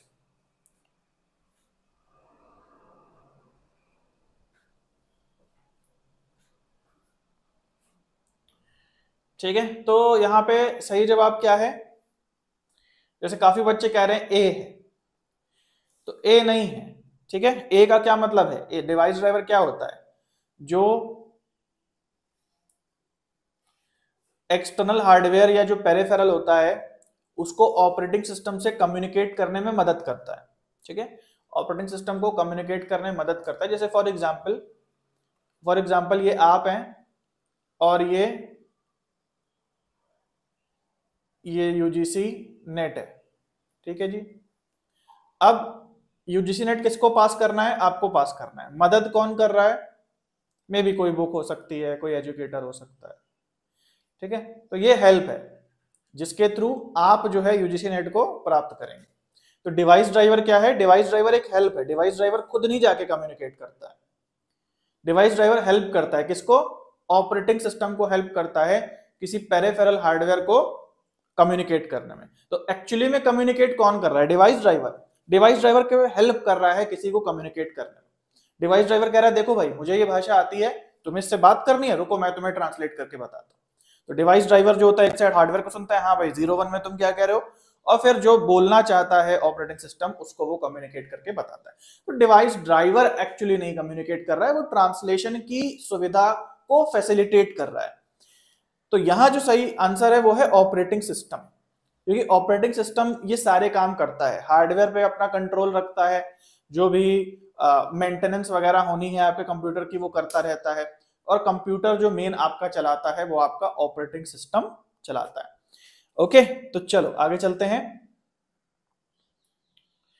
और अगला क्वेश्चन हम लोग देखते हैं। पाइथन क्या है? पाइथन क्या होता है ये आप सबको पता होगा। पाइथन एक प्रोग्रामिंग लैंग्वेज है। इसका मतलब जहां ए ओनली लिखा होगा वो सही हो जाएगा, सेकेंड ऑप्शन।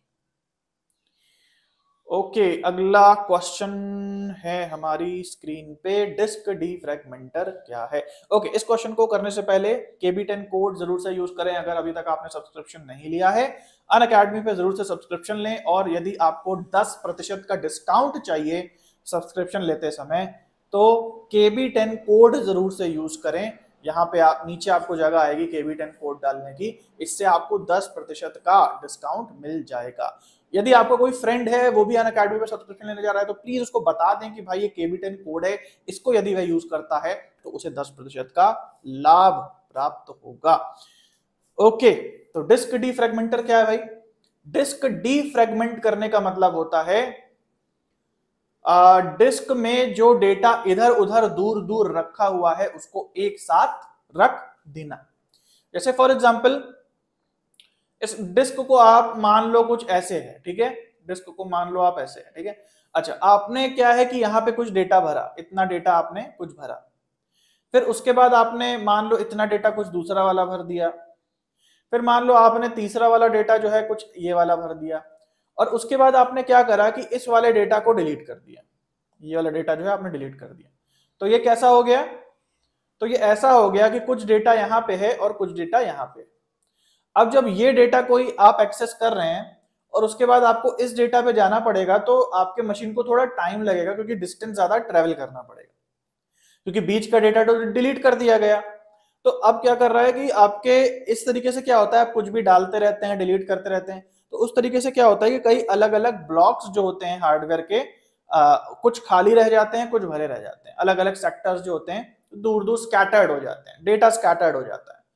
तो डिस्क डीफ्रैगमेंटर क्या करता है कि जो फ्रैगमेंट्स बन गए हैं, खंड खंड बन गए हैं अलग अलग डेटा के, उनको लेकर के एक जगह ले आता है, ठीक है। उससे क्या होता है, उससे आपके हार्ड डिस्क की स्पेस बहुत ज्यादा नहीं बढ़ती, थोड़ी बहुत बढ़ जाती, बहुत ज्यादा नहीं बढ़ती, लेकिन वो स्मूथली काम करने लगती है आपके डिस्क। तो क्या करता है ये, rearrange blocks of data to store files in contiguous sector. तो जो सेक्टर्स में अलग अलग डेटा रखा है उसको एक साथ रख देता है। ओके, अगला क्वेश्चन देखते हैं यहां पे।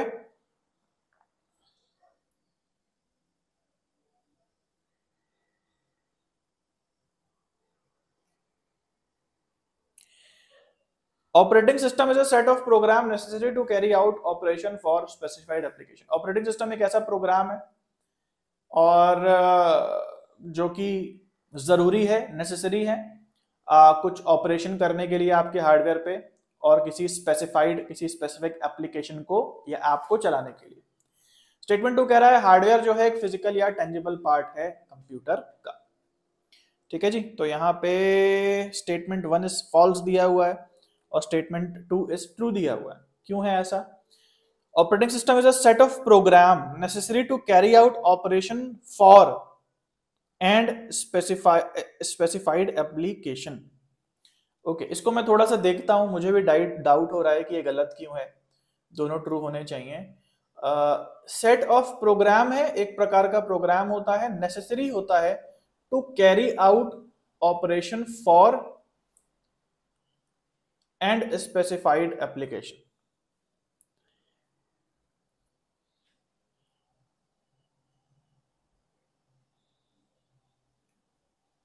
ओके, तो मेरे हिसाब से क्या है कि जो डेफिनेशन दी है वो एप्लीकेशन सॉफ्टवेयर की दी है, यानी कि अगर आप एप्लीकेशन को इधर रख दोगे और ऑपरेटिंग सिस्टम को इधर रख दोगे तो ज्यादा सेंस करेगा। जैसे एप्लीकेशन सॉफ्टवेयर क्या होता है, is a set of program necessary to carry out an operation, मतलब कि कुछ आपको काम करना है अगर ऑपरेटिंग सिस्टम पे, तो उसके लिए आपको एप्लीकेशन चाहिए, एप्लीकेशन सॉफ्टवेयर चाहिए, ऐप चाहिए।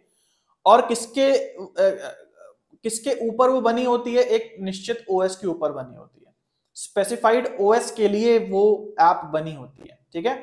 तो जो भी आप ऑपरेशंस परफॉर्म करते हो अपने लैपटॉप पे या फोन पे, जो भी आप कोई काम करते हो, तो वो डायरेक्ट ऑपरेटिंग सिस्टम पे नहीं करते, आपको एक थर्ड पार्टी ऐप इंस्टॉल करनी पड़ती है और आप उस पे वो काम अपना ऑपरेट करते हो। और वो ऐप जो है स्पेसिफिकली बनी हुई है एक निश्चित ऑपरेटिंग सिस्टम के लिए, ठीक है। ओके, तो ये उल्टा है, ऐप जो होती है वो ऑपरेशन कोई भी आपको काम होता है वो कराती है, ऑपरेटिंग सिस्टम केवल क्या करता है, हार्डवेयर पे कंट्रोल रखता है। ऑपरेटिंग सिस्टम हार्डवेयर के लिए बना है, ऐप किसके लिए बनी है, उस ऑपरेटिंग सिस्टम के हिसाब से बनी है ताकि वो हार्डवेयर को एक्सेस कर पाए। ओके, अगला क्वेश्चन है कि कृतिका को प्रोजेक्ट बनाना है और उसे फ्रिक्शन नाम का टाइटल डालना है और उसको ये टाइटल अपने पेज के बॉटम में डालना है, सारे के सारे टाइटल बॉटम में होंगे पेज के।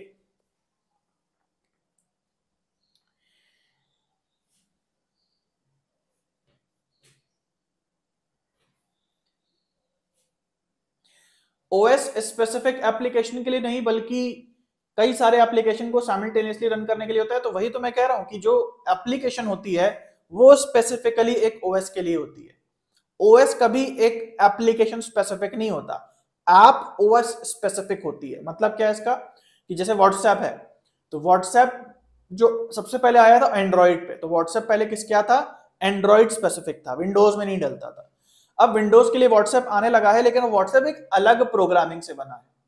तो विंडोज का जो व्हाट्सएप है वो विंडोज स्पेसिफिक है, यानी कि विंडोज के ओएस के हिसाब से बना है, और जो एंड्रॉइड का है वो उसके हिसाब से, आईओएस का यानी आईफोन का जो है व्हाट्सएप जो बना है वो उसके हिसाब से। तो जो ऐप होती है वो स्पेसिफिक होती है किसी ओएस के, ओएस स्पेसिफिक नहीं होता किसी ऐप। ठीक है, तो यहाँ पे सही जवाब है footer.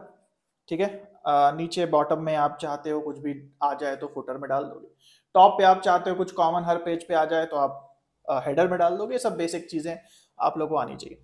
Which of the following is disadvantage of using proprietary software rather than open source software? कह रहा है कि proprietary software अगर हम यूज करते हैं तो उसमें क्या नुकसान है, क्या डिसएडवांटेज है अगर हम इसको कंपेयर करते हैं किसी ओपन सोर्स सॉफ्टवेयर से। पहला कह रहा है कि इसमें पासवर्ड लगता है प्रोप्राइटरी सॉफ्टवेयर में, दूसरा कह रहा है कि केवल प्रोप्राइटरी सिस्टम्स पे ही यूज हो सकता है, तीसरा कह रहा है कि बहुत महंगा होता है, और चौथा कह रहा है कि इंटरनेट कनेक्शन चाहिए होता है। तो भाई सबसे बड़ी प्रॉब्लम तो पैसा ही है, कि कोई चीज फ्री में मिल जाए तो अच्छी लगती है, पैसे देने पड़े तो यार दुख होता है। और प्रोप्राइटरी सॉफ्टवेयर में ये कुछ चीजें होती हैं जिसकी वजह से लोग कम प्रेफर करते हैं, लोग सोचते हैं कहीं से कुछ फ्री में जुगाड़ हो जाए भाई। और इस चक्कर में क्या होता है, बहुत लोग अपने कंप्यूटर में निमंत्रण दे देते हैं वायरस को, ट्रोजन को और स्पाईवेयर को। बहुत ज्यादा होता है ऐसा, खासकर विंडोज में ऐसा होता है, क्योंकि विंडोज पीसी जो होते हैं वो सस्ते भी हो सकते हैं। और अगर आपने देखा होगा कि जो मैक होता है यानी कि एप्पल का लैपटॉप या एप्पल का फोन, उसमें ज्यादातर एप्स जो होती है वो पेड होती हैं, फ्री एप्स बहुत कम होती हैं। उसका रीजन ये है कि ऐसा माना जाता है कि जो लोग ये ऑपरेटिंग सिस्टम यूज करते हैं उनकी प्रेफरेंस स्मूथली काम को करना होता है, पैसे की बचत करना नहीं होता। तो वहां पे चीजें उस इकोसिस्टम में चीजें जो होती हैं, एसेसरीज चाहे मान लो हार्डवेयर की, सब बहुत महंगी होती है। लेकिन जो विंडोज कंप्यूटर है या जो एंड्रॉइड फोन है वो सस्ते से लेके महंगे तक मिलते हैं। मतलब विंडोज में भी ऐसा नहीं है कि विंडोज बेकार होता है, अगर उसमें आप बहुत महंगा लैपटॉप लेंगे, कम से कम मेरी समझ से 1 लाख के ऊपर का जो लैपटॉप होगा, 1.5 लाख का, 2 लाख का, वो बहुत अच्छी परफॉर्मेंस आपको देगा। लेकिन विंडोज में क्या होता है, सस्ते लैपटॉप भी मिलते हैं 20,000 तक के, 30,000 तक के, और 30,000 मतलब सस्ता लैपटॉप मैं कह रहा हूँ, तो टेक्नोलॉजी बहुत महंगी है। और उसके बाद एंड्रॉइड फोन भी जो है सस्ते मिलते हैं 15,000 तक के या 20,000 तक के, तो ये सस्ते हैं। महंगे एंड्रॉइड फोन जो है वो आईफोन को रेट में टक्कर देते हैं, 50,000 से ऊपर के। जो बच्चे आजकल बिग बिलियन डेज वगैरह देख रहे होंगे, बहुत सारे डिस्काउंट्स आ रहे हैं, उनको ज्यादा नॉलेज होगी इस बारे में।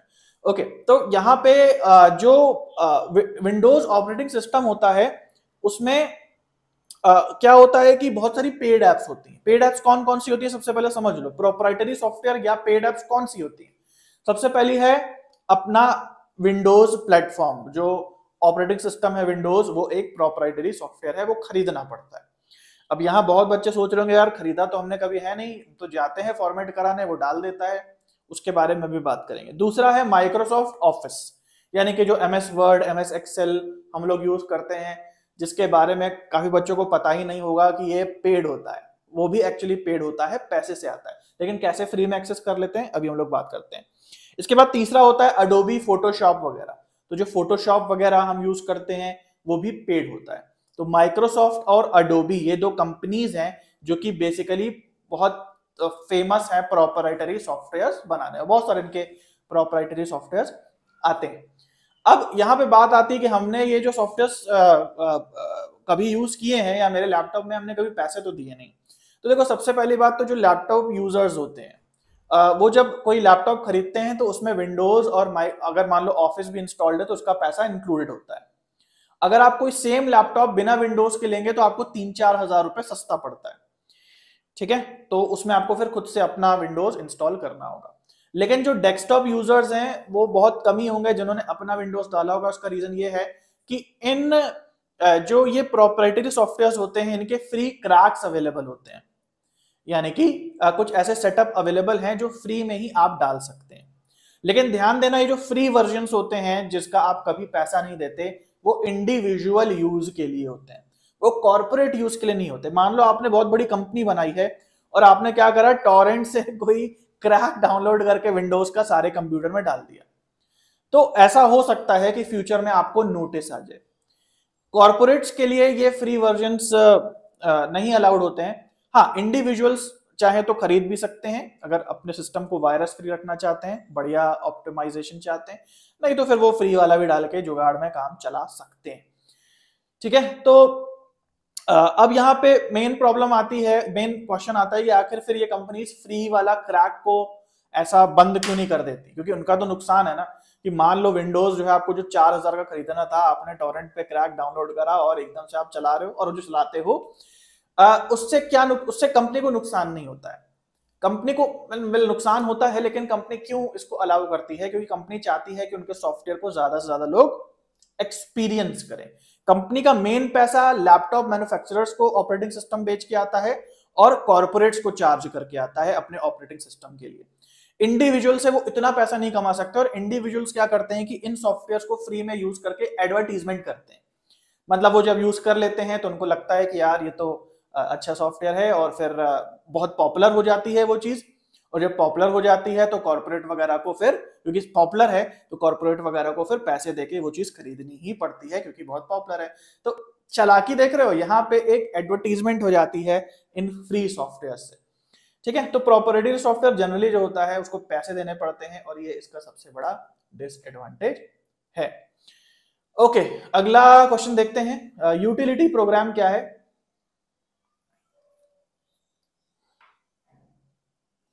ओके, दोनों सॉफ्टवेयर में डिफरेंस बता दीजिए।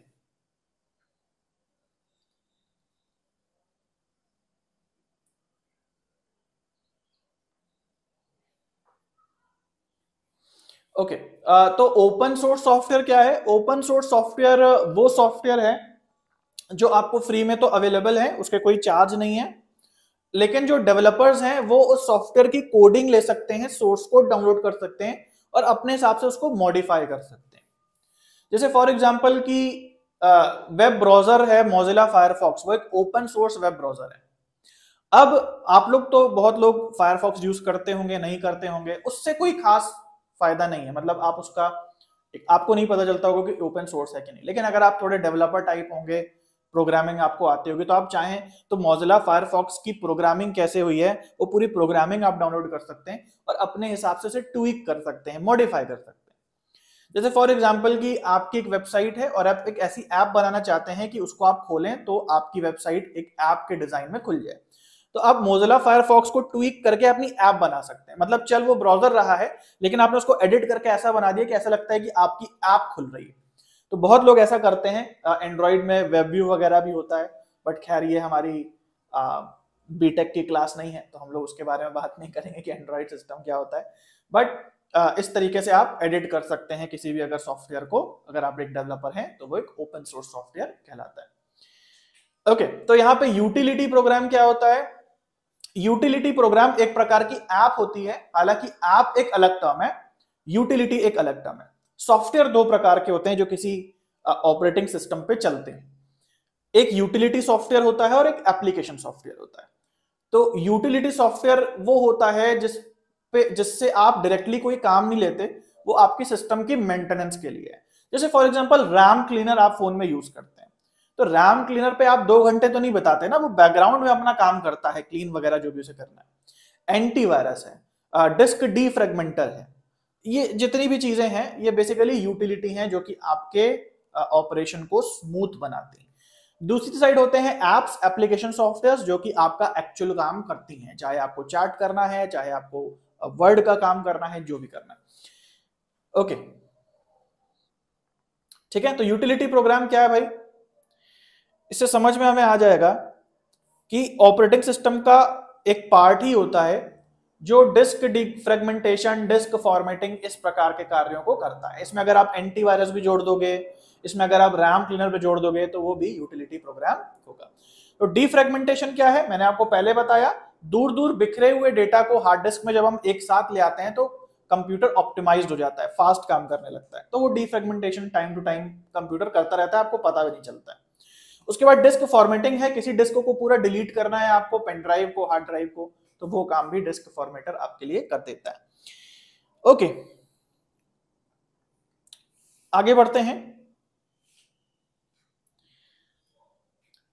System software, application software, security software, embedded software, कौन सा सॉफ्टवेयर कहां यूज होगा? ओके सर, आप इतना डिटेल से समझाते हैं कि हमेशा के लिए दिमाग में छप जाता है। बोर तो नहीं हो जाते हो ना? और ऐसा तो नहीं लगता कि अरे यार इतनी लंबी कहानी नहीं जाननी, मैं रट लेगा, वो डायलॉग है ना पीके वाला, इतना नहीं समझना, मैं रट लेगा। तो फिर क्या होता है रटने का परिणाम, वो भी आपने देखा होगा मूवी में। ठीक है, तो मैं कोशिश करता हूं कि आप लोग रटो ना और चीजें ऐसी समझ में आ जाए कि अगर क्वेश्चन थोड़ा घुमा फिरा के भी आ जाता है तो आप कर लो सही उसको, अर्थ का अनर्थ हो सकता है नहीं तो।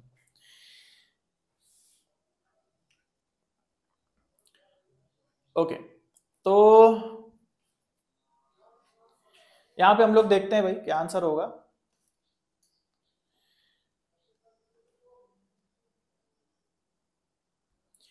एप्लीकेशन सॉफ्टवेयर कौन सा है इसमें? Firewall, library management system, compiler and automatic fridge. अच्छा, फायरवॉल सिक्योरिटी वाला होगा, तो इतना हमको पता चल रहा है। ठीक है, तो सी का 2 देखते हैं कहां पे है। ओके, तो फोर्थ ऑप्शन हमें मिल गया। जब भी ऐसे टेढ़े मेढ़े क्वेश्चन आएंगे ना, एक आध जो आपको पता होगा उससे आपका आंसर बन जाएगा। ए का 3, बी का 1, सिस्टम सॉफ्टवेयर, ओके, ए का 3, बी का 1, एप्लीकेशन सॉफ्टवेयर, लाइब्रेरी को मैनेजमेंट करने का सिस्टम, जिसको शॉर्ट में हम लोग एलएमएस भी बोल सकते हैं। सॉरी, एलएमएस होता है लर्निंग मैनेजमेंट सिस्टम, ये लाइब्रेरी मैनेजमेंट सिस्टम लिखा है। चलो ठीक है, और डी का है 4, एम्बेडेड सॉफ्टवेयर, ऑटोमेटिक फ्रिज। अच्छा, मतलब आप समझ लेते हैं, मेकआउट करने की कोशिश करते हैं क्या मतलब है इसका। आपकी जो फ्रिज है, आपकी जो वॉशिंग मशीन है, आपके जो दूसरे अप्लायंसेज हैं, आप देखते हो कि उनका काम जब हो जाता है तो ऑटो शट डाउन हो जाते हैं, आप उनमें टाइमर लगा सकते हो। तो ये सब काम भी एक सॉफ्टवेयर के थ्रू हो रहा है ना। वो मशीन तो आपको मिल गई है, फ्रिज, वॉशिंग मशीन वगैरह, लेकिन उसमें एक सॉफ्टवेयर डला हुआ है, और जो उसके अंदर डला है, आप बाहर नहीं उसका हार्ड डिस्क नहीं निकाल सकते।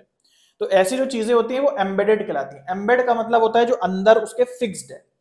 तो जो फ्रिज वगैरह है या वॉशिंग मशीन वगैरह है, इसमें जो सॉफ्टवेयर होता है, इसको यहाँ पे क्या लिखा हुआ है? Embedded software.